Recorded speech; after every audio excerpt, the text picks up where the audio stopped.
Yo, what is good, Mets Nation? Welcome back to Mets Media. This is Richie, and in this video, I'm going to give you guys my player profile on Francisco Lindor, give you guys my strengths, his weaknesses, his stats last year, and give you guys my projected stats for this upcoming 2021 season, and just give you guys my overall thoughts on Francisco Lindor. As I'm recording this video, Francisco Lindor has not signed an extension with the New York Mets. He said on a press conference a couple weeks ago that if he does not get extended by opening day, he is going to test free agency. So we will see and monitor what happens with the Francisco Lindor contract extension talks leading up to the season. But before I hop into this video, I just want to mention, if you guys are new to Mets Media, do not forget to hit that subscribe button. And if you guys want to check me out over on Instagram and Twitter, that is at NYMets_media. And if you guys enjoy the video, do not forget to thumbs it up. With that being said, let's jump right into the player profile on Lindor. I already made one on Jacob deGrom and Michael Conforto, and I will be coming out with a lot more like Pete Alonso, Jeff McNeil, Dom Smith in the future. So again, if you guys are not subscribed, make sure you do so.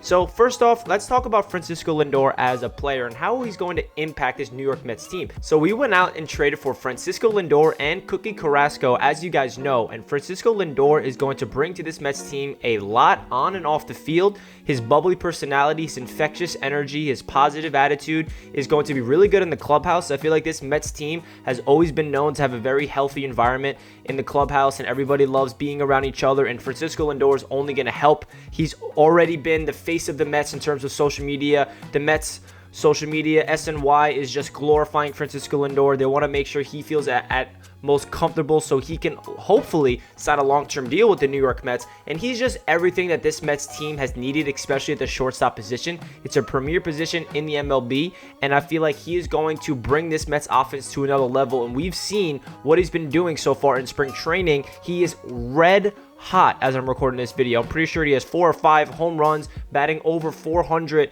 and it's been absolutely insane to watch Francisco Lindor light it up, and I'm really excited to see what he can do this year. But again, in the back of my head, I'm still worried that we're not going to be able to extend him and he's going to test free agency, because it's not guaranteed he's here long term if we do not get an extension done. So let's get into the statistics of Francisco Lindor. His stats last year in a very shortened 2020 season, he batted only .258.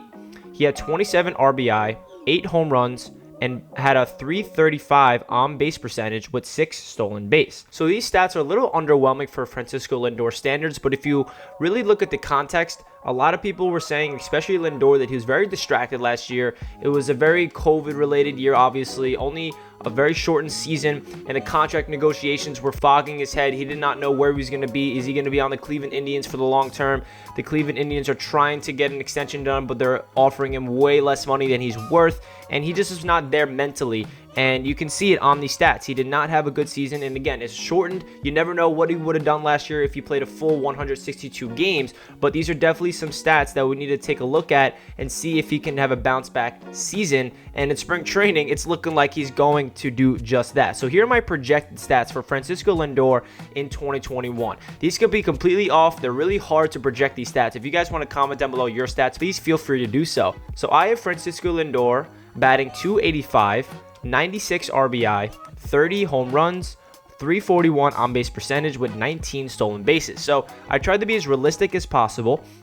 I definitely feel like he's going to get 30 plus home runs, especially what we're seeing in spring training. His power looks like it's there, especially on the left side of the plate. He is nuking home runs, and he just looks like so comfortable out there. And it's really funny because the beginning of spring training, a lot of people were worried about Francisco Lindor. He didn't look good. He was like 0 for 7, 0 for 8, and then ever since then, he's been lighting it up. So I really think that he's destined to have a very unique type of season at the plate in terms of getting on base and driving guys in. I really think he can get up to 90 plus RBI. That might be a stretch, but I definitely think so, especially with all the talent around Francisco Lindor. I feel like with Brandon Nimmo leading off, there's always going to be somebody on base, and I just feel like Francisco Lindor is destined to have a very good season for the New York Mets in 2021. So again, comment down below your projected stats. So let's get into his strengths and some weaknesses.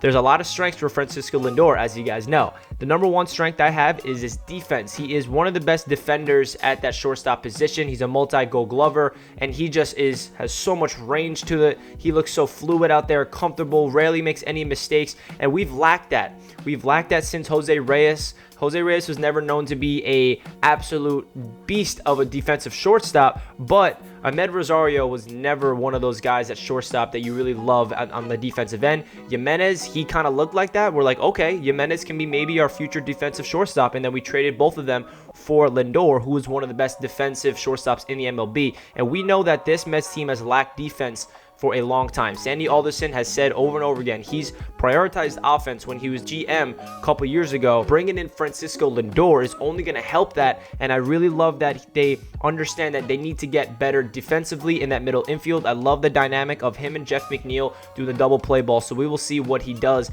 in this season at the shortstop position. Another strength I have is as a leader. He's a natural born leader. We need as many people in this building that can lead and galvanize the guys. There's a lot of stories that he had in the Cleveland Indians where he is very vocal. If you mess up, he's not going to shy away. He's going to be a lead by example, but he's also going to have a say. Whenever something goes wrong, he's going to teach you. He's going to put you under his wing. You see him out there in the infield with JD Davis. He's mentoring him because we know JD Davis is not the best defensive third baseman, so he's trying to get him intact. Francisco Lindor is a very good leader. He's naturally a leader. That's what you need. If you force it, if you try too hard to be a leader, it doesn't work out. It's just in him, and that's a huge thing for Francisco Lindor. Another strength I have is this positive energy. This is something that is very underrated in terms of sports.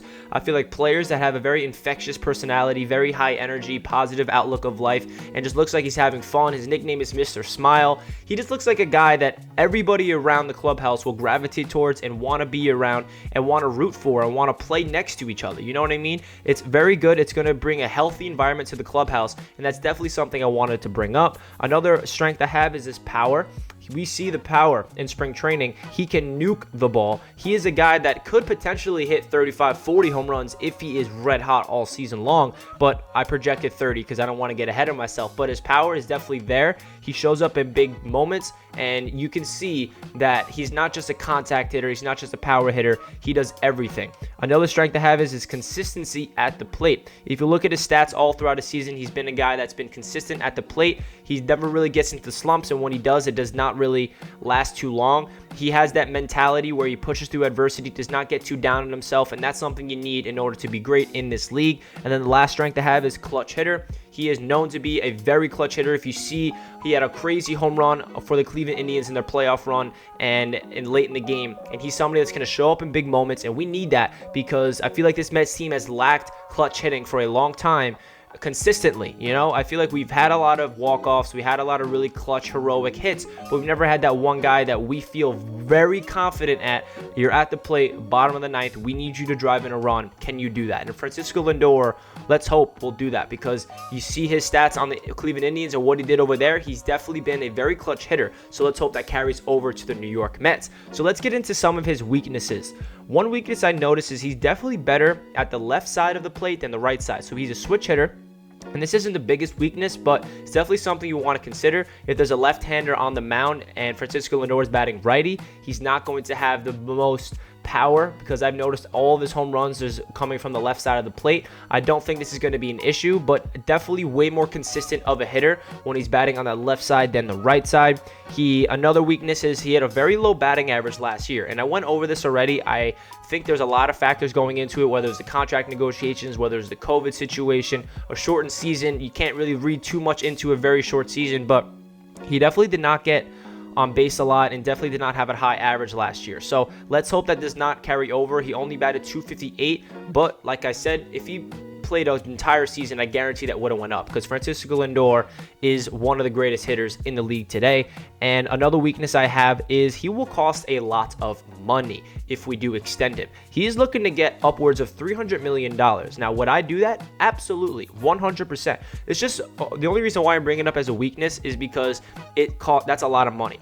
And we have a lot of pending free agents: Michael Conforto, Noah Syndergaard, Marcus Stroman. We're eventually going to have to pay Pete Alonso. We're eventually going to have to pay Jeff McNeil if we want to. Those are 5 guys if we want to retain. I do not expect to retain all 5 by any means, but Francisco Lindor, if he does sign this contract for $300+ million, which I really hope happens, he better be healthy, he better be available and playing at a top level for the next 5 to 7 years or however long he signs the contract for, because that is a lot of money and it's going to sacrifice a lot of other moves.